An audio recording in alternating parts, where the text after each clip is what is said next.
Olá, muito bom dia, muito boa tarde, muito boa noite para você que escuta o podcast Fractais. Você está com o Alexandre Valverde e também a Dani Dutra. Tudo bom, Dani? Tudo bem? Bom dia, boa tarde, boa noite. Pessoal, como é que vocês estão? Fê, como é que você tá? Adorei a volta ao bordão. Agora é bem mais fácil dar a entrada. Tô ótimo. Exatamente. Vou sair de férias hoje à noite, então tô ótimo. Hoje é o dia. Olha. Férias nada, só vou passar o carnaval mais quinta e sexta, mas tudo bem. Pra mim é muito tempo longe do trabalho, tá valendo. Aí sim, Fê. Obrigado. Maravilha. Bom dia, pessoal. Não, eu só queria... A gente tava falando sobre o tema desse episódio, e aí o Ale falou que, na verdade, a gente tem mais sentidos do que a gente acha que a gente tem. E aí, Ale, você poderia explicar pra gente os tais dos sentidos? Maravilha, aproveitando aí o ensejo do Fê que vai sair de férias e vai fazer exercício de todas as percepções dele com os sentidos do tato, do paladar, do olfato, da visão, da audição. Então o nosso episódio hoje é para falar justamente sobre isso, hipersensibilidade sensorial, e a gente está pensando aqui se essa expressão é uma redundância ou não. E eu estava comentando que além dos 5 sentidos que a gente já fala deles, clássicos aí descritos desde o Aristóteles e tudo mais, que a gente também tem outros sentidos, a gente entende hoje, citei alguns aqui, a interocepção, a propriocepção e mesmo a própria percepção de dor. Então a gente já está falando aqui pelo menos de mais 3, então 8, e você tem subclassificações de sentidos, já li algumas classificações que descrevem até 20 sentidos distintos e tal, mas acho que se ater a esses 8 já vai ser bastante coisa. Então, além daqueles 5 clássicos, a interocepção, que é a percepção dos nossos fenômenos fisiológicos, então a sede, a fome, a vontade de ir ao banheiro e a percepção do nosso batimento cardíaco, das funções fisiológicas internas, né? E a propriocepção, que é saber onde os nossos membros, o nosso corpo está no espaço, que também é uma coisa muito interessante para quem é neurodivergente, essa relação do corpo com o espaço. E a percepção de dor também, que é bastante sutil na gente, assim, e tem polos bastante distintos entre uma percepção muito intensa ou pouco intensa. E, na verdade, essa questão da hipersensibilidade ou da hipossensibilidade é sempre uma composição na gente, né? Não são todas as pessoas que é hiper tudo. E, às vezes, é o contrário. Às vezes, você tem um dos sentidos muito aguçados e outro sentido mais atenuado, e esse balanço justamente é que dá a característica de cada pessoa autista ser do seu modo, assim, né? Então eu separei algumas características aqui, só pra gente começar, vou pegar aqui 3 descrições rápidas aqui de coisas que eu vivo desde a infância, de, por exemplo, hipersensibilidade visual. Eu detesto luz branca e aquela luz do dia, quando o dia tá nublado e fica aquelas nuvens carregadas de luz que vem luz de todos os lados, que você sai na rua e não consigo abrir os olhos, assim. E quando eu era pequeno, eu tinha muita enxaqueca. E a enxaqueca também é uma questão bastante presente na vida das pessoas neurodivergentes, e muitas das vezes ela era desencadeada pelo excesso de luz. Na época eu não sabia, eu era bem pequeno, eu lembro que eram umas crises terríveis, assim. E depois de um tempo isso passou. Mas ainda mantenho a questão da sensibilidade, da aversão à luz branca. E tenho bastante hipersensibilidade sensorial auditiva também. E estava lembrando aqui, eu gosto de comentar ultimamente, assim, esses dias eu fui aos Correios, e do lado tem uma oficina de motos. E aí eu fiquei lá 3 minutos na fila para entregar o Sedex pro correio, e o cara começou a testar o motor de uma moto que ele estava arrumando. Eu fiquei ali 3 minutos, nem isso assim, na fila, exposto àquele barulho de motor, tentando tapar a orelha, porque eu sou daqueles que tapa a orelha quando a ambulância passa na rua, quando a sirene passa da polícia, sou o primeiro a tapar o ouvido, sempre fui, sempre achei engraçado as pessoas não se incomodarem com isso. E aí, depois de ficar exposto, voltando aqui à questão dos Correios, a menos de 3 minutos do barulho do motor, eu fiquei 4 horas para conseguir me regular. Eu até pensei que fosse ter que cancelar a agenda, tamanho era o meu desconforto. Eu tinha até ânsia de vômito por causa do barulho, assim. Então, quando a gente fala dessa questão da hipersensibilidade, ela é muito séria. Nós somos um sistema de radar, assim, num sismógrafo super fino, um sistema super delicado, assim, que balança muito com a estimulação externa, e isso pode desencadear na gente meltdown, shutdown, uma série de questões, assim. Então é bastante desconfortável para a gente estar no mundo, às vezes, em situações completamente banais para as pessoas. Ale, vamos aproveitar Neurotípicas, eu ia e vai retomar um pouquinho para o pessoal o que é meltdown e shutdown antes da gente continuar rapidamente. Maravilha, claro. Essas são as respostas afetivas, né? E aí a gente também fala da nossa hipersensibilidade afetiva, além da hipersensibilidade sensorial, né? A hiperreatividade afetiva, que são as reações de colapso emocional em que a gente pode ou explodir ou implodir, para ser simples, né?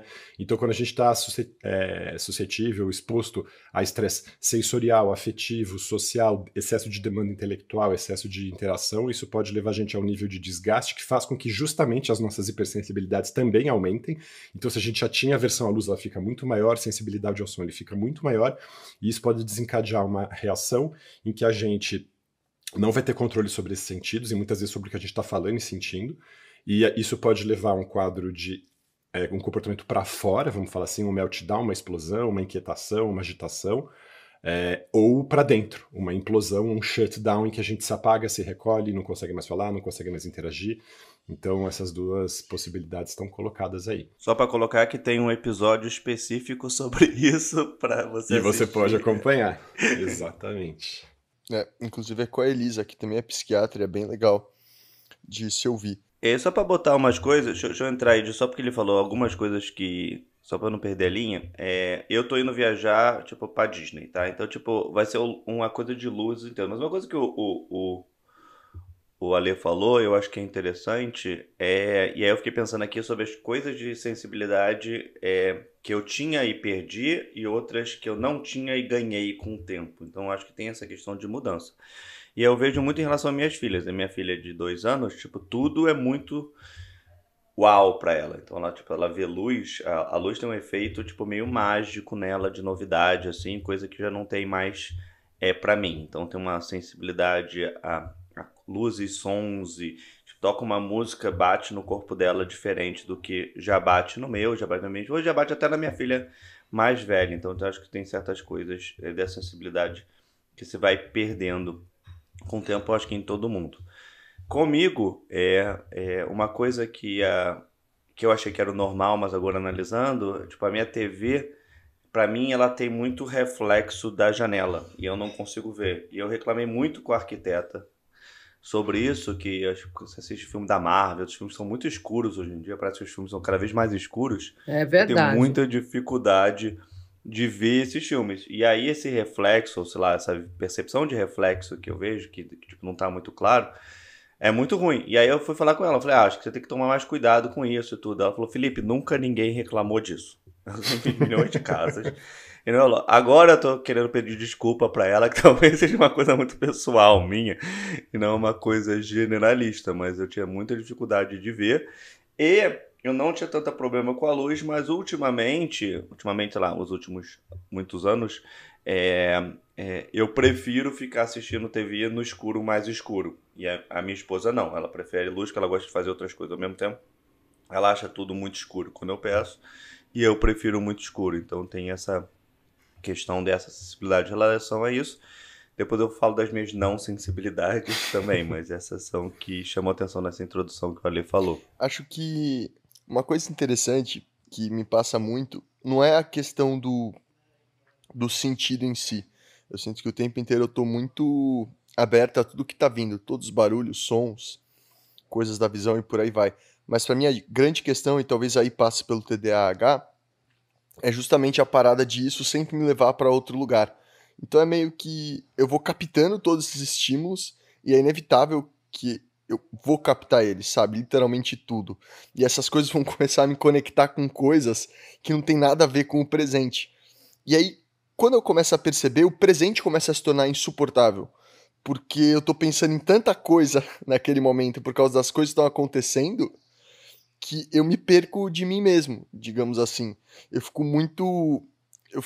não sei, muito reativo, talvez, porque tudo começa a conectar com 30 mil coisas, aí eu não consigo conversar com ninguém, porque ninguém entende pra onde aqueles estímulos estão me levando, sabe? Pros lugares que minha mente tá indo. E eu fico completamente perdido e vou me fechando, eventualmente. Eu falei assim, a gente falou de muito, eu tenho muita hipersensibilidade. Tenho várias, na verdade. Tenho esse problema com a luz, seríssimo, sempre reclamo. Eu falei assim, eu nem tenho olhos claros, mas eu não suporto essa luz, eu tinha que sair sempre de óculos escuro. enfim, só comentando, eu não posso usar óculos escuros que pra mim eu não consigo ver. Só pra fazer um adendo.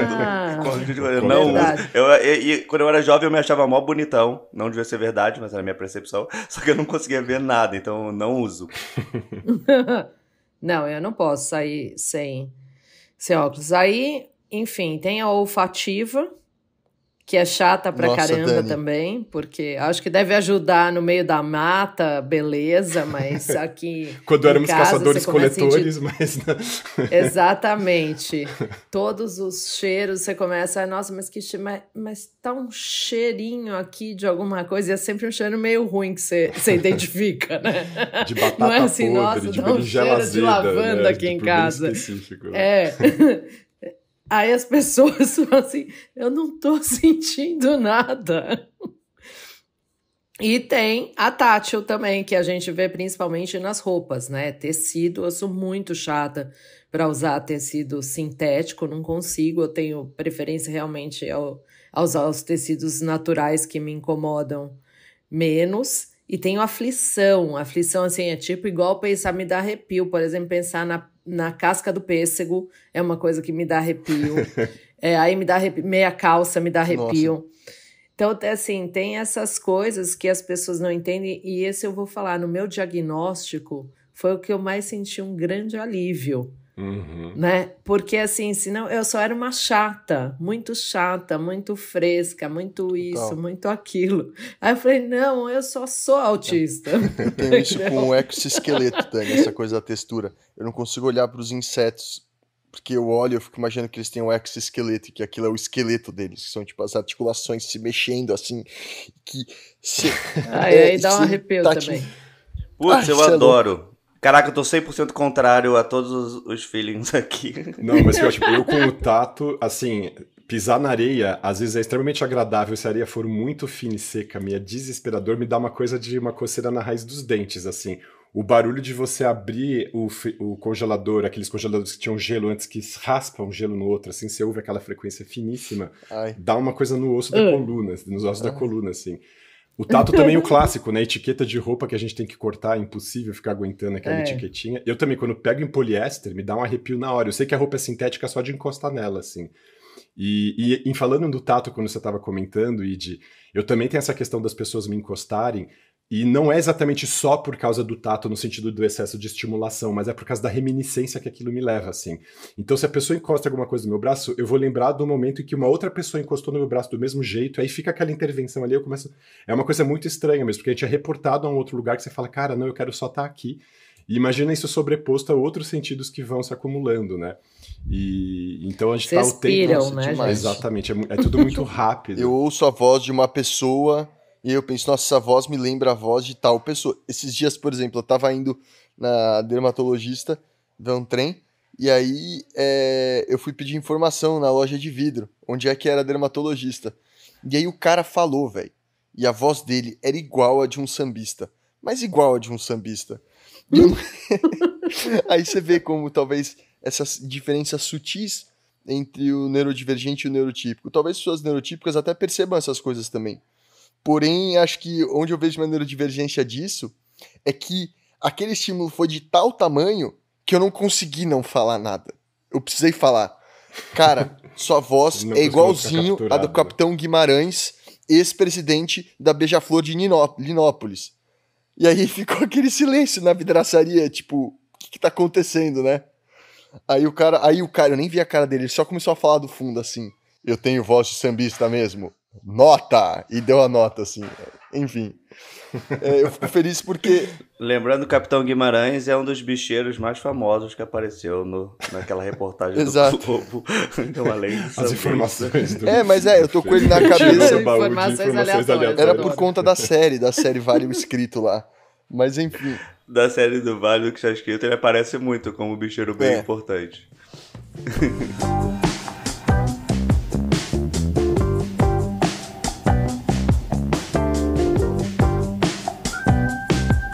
E Fê, quando você estava comentando da questão da sua filha, também pensei numa outra dimensão que é bem interessante, que pra gente é um atravessamento comum, que é a questão das sinestesias.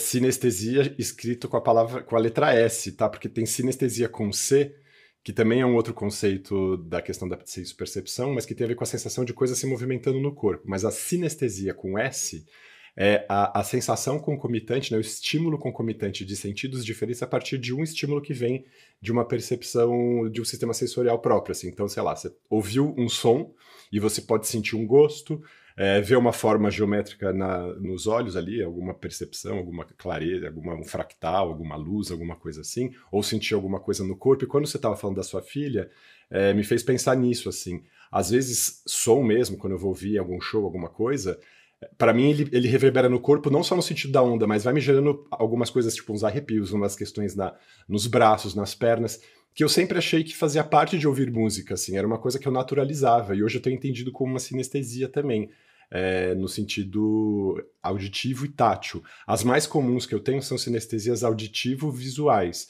Então, principalmente à noite, quando eu já estou relaxado, se eu começo a ouvir música, se eu fecho os olhos, eu começo a ver padrões de cores, assim, meio como aquela tela do computador, quando tá aquele descanso de tela, que fica dançando aquelas luzinhas, assim.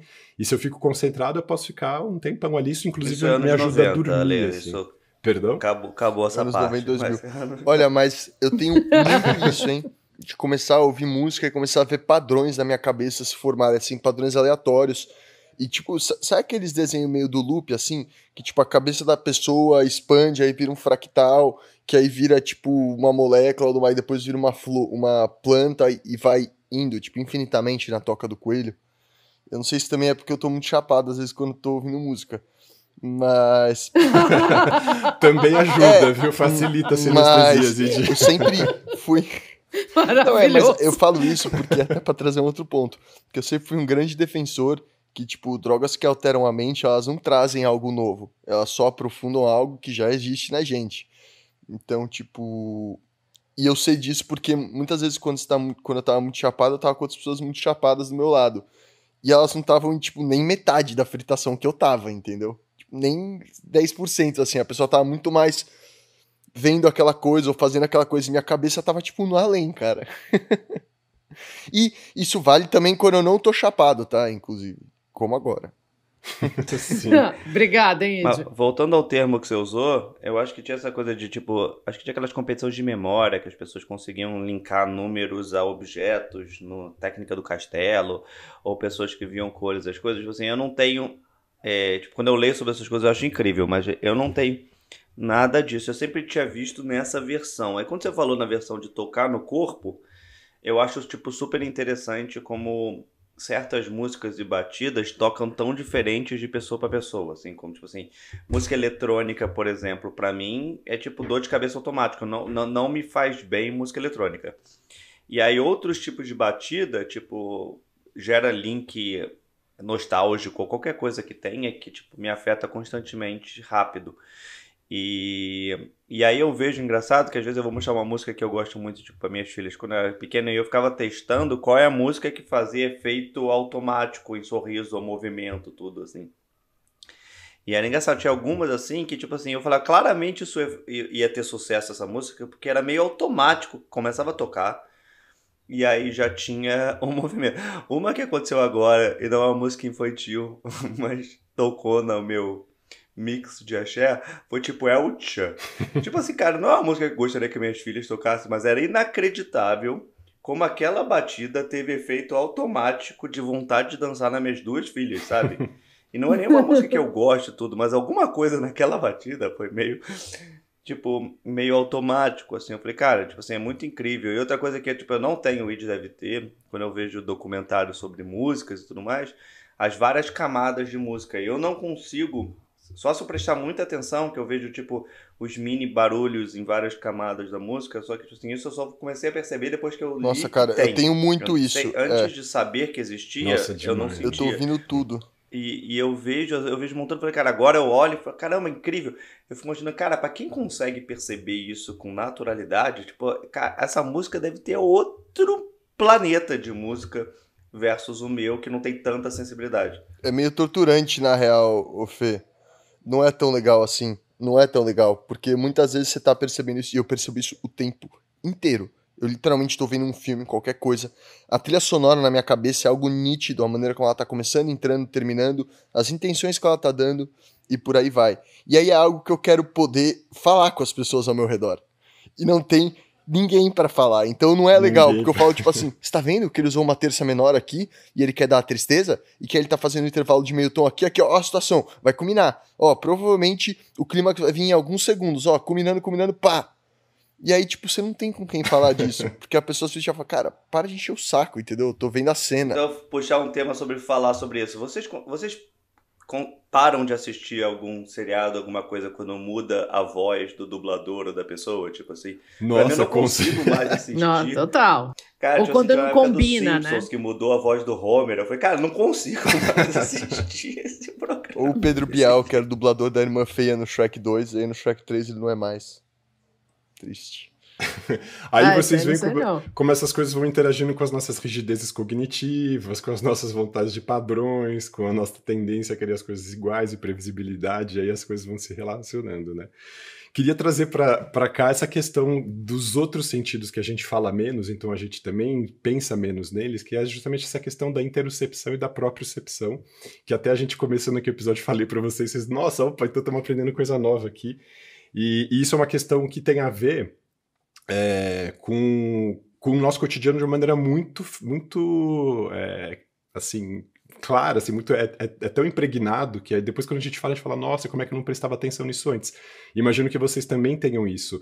No meu caso é uma questão de hipossensibilidade interoceptiva, ou seja, a percepção da minha sede, da minha fome, da minha vontade de ir ao banheiro fazer o número 1 ou o número 2.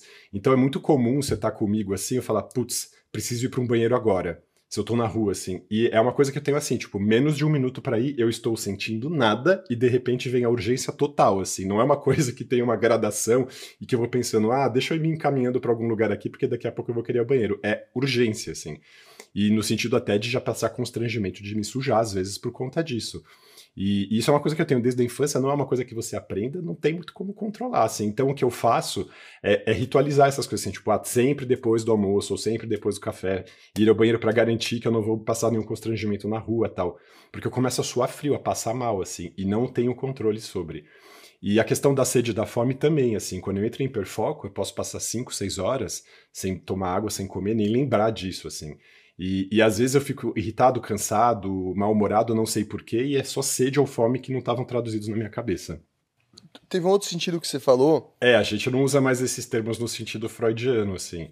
O que tem é uma questão do controle, porque quando a gente é nenezinho, a gente vai conseguindo fazer o controle neurológico da cabeça em direção às pernas, né? Por isso que a primeira coisa que a gente faz é sustentar o pescoço, depois sustenta a coluna, depois senta, controla a pelve, e aí você começa a ter controle dos esfíncteres, mas que vai acontecer muito depois. Mas essa questão de fase anal, fase oral e tal, é um conceito freudiano que a gente não usa muito, não. Você falou um outro sentido, que é a maneira como a gente percebe o espaço ao nosso redor, né? Como a gente percebe o nosso corpo no espaço, Isso. né? Se eu boto meu braço para trás, eu sei que ele está para trás sem precisar ver que ele está para trás, porque meu corpo entende que meu braço está para trás. Ou se eu coloco minha pelve, eu sei que ela está mais para trás do que meu tórax aqui. Então eu posso me movimentar e eu sei onde ele está no espaço mesmo de olho fechado. Exato. Essa é a propriocepção. Isso, quando você falou, me deu um gatilho de algo muito forte no mergulho. Que é o quê? Quando a gente vai mergulhar, a nossa percepção de espaço muda. Porque você tem a profundidade, então é para cima, para baixo e para os lados. Quando na verdade aqui a gente não tem para cima e para baixo. E é muito interessante, cara, essa coisa. Isso é completamente subjetivo, né, pessoal? Completamente subjetivo. Mas, pô, eu já tive mais de 90 alunos, tranquilamente, nesses últimos tempos. Não, mais de 100 na real. Enfim, é um pessoal. E dessas muitas pessoas, tinham algumas pessoas que eu me identificava mais. Que eu sentia que tinha mais a ver comigo. Que, sei lá, trejeitos, coisas bem subjetivas. E na hora de mergulhar, essas pessoas mergulhavam melhor que a média. Parecia que elas conseguiam compreender melhor como o corpo delas estava na água e todas aquelas dimensões que a média das pessoas tinha dificuldade de compreender.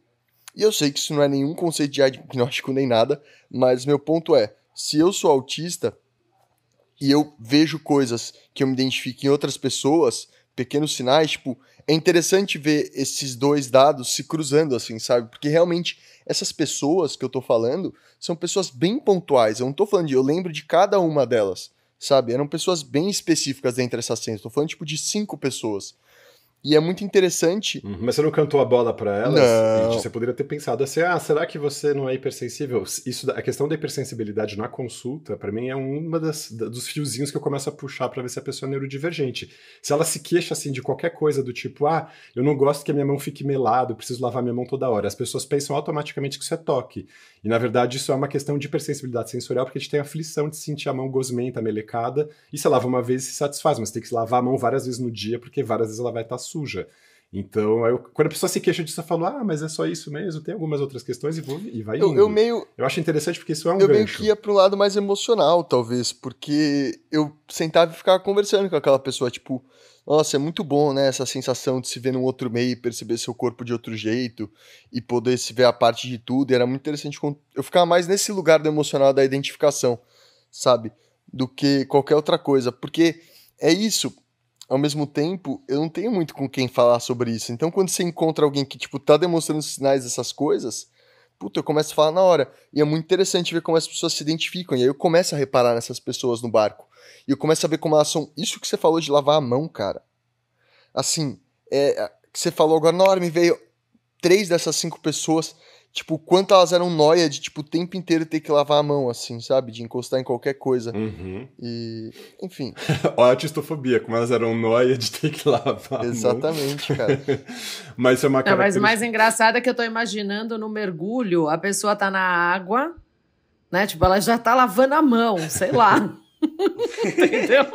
Que horas que ela vai lavar de novo? Mas na praia eu tenho uma experiência de hipersensibilidade sensorial também tátil, que me é muito desagradável e é uma das questões que me faz resistir a ir pra praia, que é quando a água do mar seca e o sal gruda nos pelos e forma pequenos cristais, e esses cristais agarram os pelos e puxam com uma sensação muito pequenininha, assim. Aquilo me dá uma aflição, e se eu tenho que sentar no banco do carro e tem cristais de sal nas minhas costas... Nossa, é o caos. Eu não vou pra praia. Desesperador, eu detesto essa sensação. É sério, minha namorada já entendeu. Ontem ela falou, vamos tomar um banho de mar? Aí depois de muita reticência, a gente chegou a uma conclusão plausível que é ok, vamos tomar um banho de mar, só que do pier, e não da praia. Porque eu odeio areia. Eu não consigo sentir areia no meu corpo. Começa a ficar louco. Eu vejo ela, eu fico doido. E, galera, eu trabalho com mergulho, hein? Então imagina, tipo... É isso. Isso é a coisa da hipersensibilidade. Tipo, momentos em que eu deveria estar focado em outras coisas, como, por exemplo, colocar o barco na água, puxar a âncora, fazer a função do meu trabalho, eu posso ser completamente bloqueado pelo fato de ter areia em mim.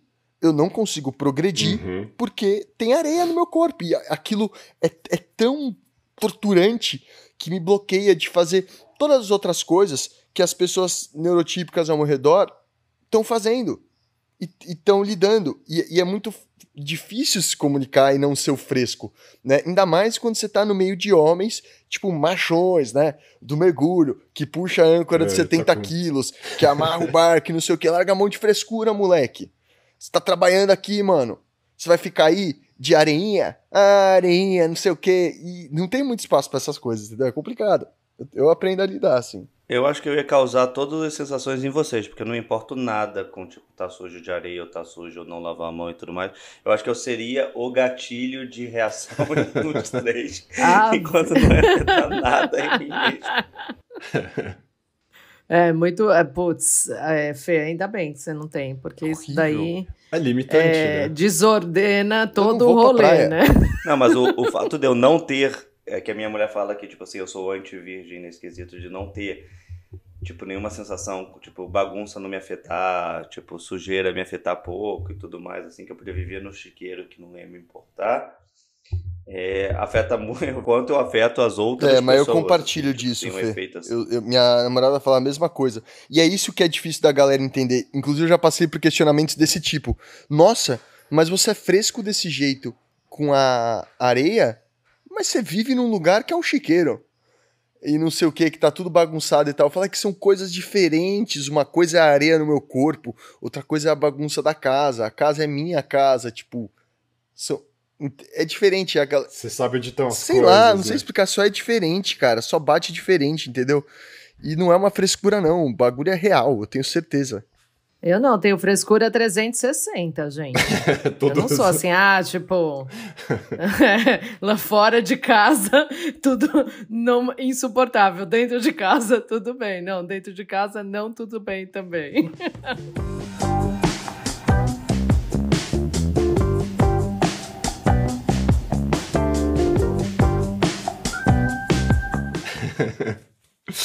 E você falou de bater diferente, me veio a expressão aqui da gente ficar, a situação em que a gente se bate nos móveis também, isso tem a ver com a nossa questão de propriocepção, então vamos falar dela mais um pouquinho, que é um clássico também, que eu gosto de perguntar muito nas consultas para fazer o diagnóstico, é essa questão de bater a pelve na ponta da cadeira, na ponta da mesa, dar joelhada em pé de mesa, topar com o pé em pé de cadeira, tropeçar no próprio pé andando na rua. Ale, assim.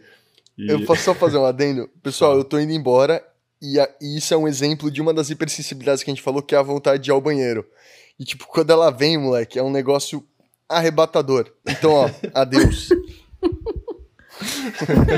Vai lá. Tchau, Ed. A gente fala, mas não tropeça, então. Mas já tá na fase final do podcast. O time foi perfeito. Ele calculou exatamente 30 minutos pra falar essa frase, que é o timing que a gente usa no podcast. Então já tá. Que ótimo. Mas eu tenho, e eu já tive menos, eu acho, já tive mais, desculpa. Eu acho que pelo fato de eu ter sido, eu falo sobre isso, né? Sobre como a minha mãe acabou, assim, me promovendo alguns estímulos que fez com que eu desenvolvesse coisas que possivelmente, pelas minhas características, eu não desenvolveria sozinha. Né? E, de fato, desde pequena era balé, desde que eu tinha 2 anos e meio, balé, depois natação, toquei violão desde que eu também tinha 6 anos. Então, esses estímulos fez com que eu percebesse mais as coisas ao meu redor. E o balé, principalmente porque você trata a questão motora fina, né, fez com que eu tivesse mais consciência do meu corpo. Eu acho que se não fosse o balé, porque eu ainda me considero um pouco estabanada, um pouco assim, que bato as coisas. Mas se não fosse o balé, com certeza, acho que eu seria um desastre. E eu fico roxa super fácil. Então, assim, eu seria um hematoma. Aproveitando a sua fala, Dani, e o fato de você ser uma mulher, eu queria comentar aqui dessa questão das hipersensibilidades sensoriais serem um dos campos de invisibilização do autismo nível 1, principalmente em mulheres. Porque a gente normaliza essa questão das mulheres serem sensíveis. Então, nossa, aquela história do conto, né, da princesa e da ervilha, né, da princesa que sente a ervilha embaixo de 9 colchões, e tem essa coisa do feminino associado a essa hipersensibilidade. E quando as meninas apresentam esse tipo... Você não conhece esse conto? De um cara que queria testar se uma menina era uma princesa, ele coloca uma ervilha, ele vai colocando 9 colchões em cima disso e ela dorme nessa pilha de colchões. Aí no dia seguinte ele fala, você dormiu bem lá? Dormi. Mas você dormiu mesmo? Ela fala, não, na verdade não, tinha uma ervilha ali que eu tava sentindo embaixo dos 9 colchões. Aí ele tinha certeza de que essa moça era uma princesa e resolve se casar com ela. Nossa! Pra você ver como essa questão da hipersensibilidade sensorial, ela vou virar prezada nas meninas e invisibiliza o autismo delas. Então se é uma menina... Tem essa coisa de lavar as mãos, mas é porque ela é delicada, ela é fina, ela precisa lavar as mãos para estar sempre limpinha. Se ela tem nojo de pegar alguma coisa, mas é porque é próprio das meninas terem nojo. Se ela tem uma sensibilidade à temperatura excessiva, mas é porque ela é fina, ela é sensível, ela é delicada. E nesse sentido, deixa-se de observar essas características como características do autismo nas meninas, porque a gente acha e entende e gostaria que essa questão fosse só do feminino, então não tem a ver com o autismo, tem a ver com o feminino, deixando essa questão invisível. Então acho legal trazer aqui, porque eu ouço isso muito das mulheres. É interessante. Exatamente. Bem interessante. Eu acho engraçado, mesmo. Eu tenho mais amigo com toque de limpeza de mão, assim, do que amiga. E eu tenho tanto amiga quanto amigo, acho que, tipo assim, é mais no mundo, mas eu tenho mais amigos com toque de limpeza e que foram mais afetados com Covid do que amiga. Engraçado, agora analisando, deveria ser o contrário. Fê, queria só aproveitar, então, pegando essa expressão que você usou, toque de limpeza, que comumente a gente fala isso, né, nas nossas rodas, assim, mas não é tão precisa essa expressão. O toque, ele é um movimento obsessivo-compulsivo, ou seja, está ligado a um tipo de pensamento intrusivo que você tem, por exemplo, uma ideia de que sua mão está contaminada, e você fica, minha mão está contaminada, minha mão está contaminada, e para responder a esse pensamento intrusivo, você lava compulsivamente as mãos. Aí você vai lavar 50 vezes a mão, mas ainda vai continuar com aquele pensamento de que sua mão está contaminada. No autismo é diferente. Não é que a gente tem um pensamento de que a mão está contaminada, é uma questão sensorial de que a mão está suja, melecada, grudenta, muito seca, viscosa, peguenta, e a gente vai lavar para se aliviar dessa questão sensorial. Então a gente tem que diferenciar isso também. Então não é correto dizer toque de lavar as mãos nesse sentido no caso do autismo. Ele tem a ver com uma questão de hipersensibilidade sensorial. Então esse hábito de lavar as mãos para não senti-la viscosa ou peguenta. E é bacana a gente fazer essa diferenciação, porque isso é importante de distinguir no nosso cotidiano.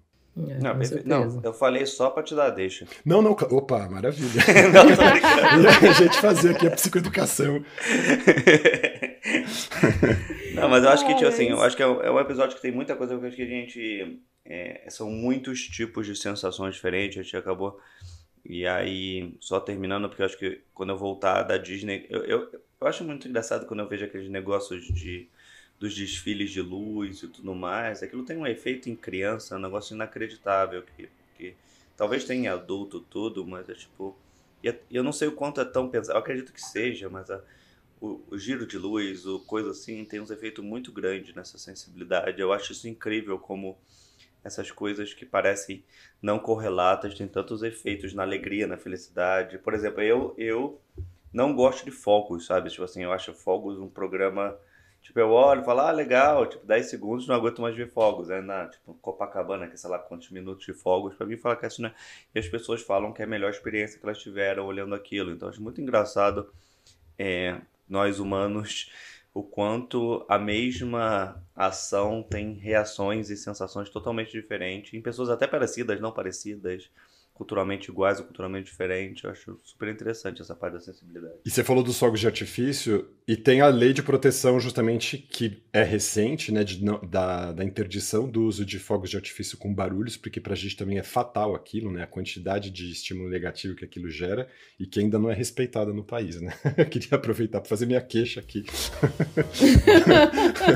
Pública da cidade onde eu moro, o pessoal solta fogo pra caramba. Eu queria fazer minha queixa a todas as pessoas barulhentas que moram no meu prédio e que gritam na quadra. Maravilha. Ai, gente, valeu. Um beijo pra todos vocês. Um beijo grande. Bom carnaval, né? Divirtam-se. Todo mundo aproveite aí. Maravilha. Quando o episódio, o carnaval já vai ter passado, mas vamos com tudo. Exatamente. Falou, pessoal. Tchau, tchau. Beijo. Tchau.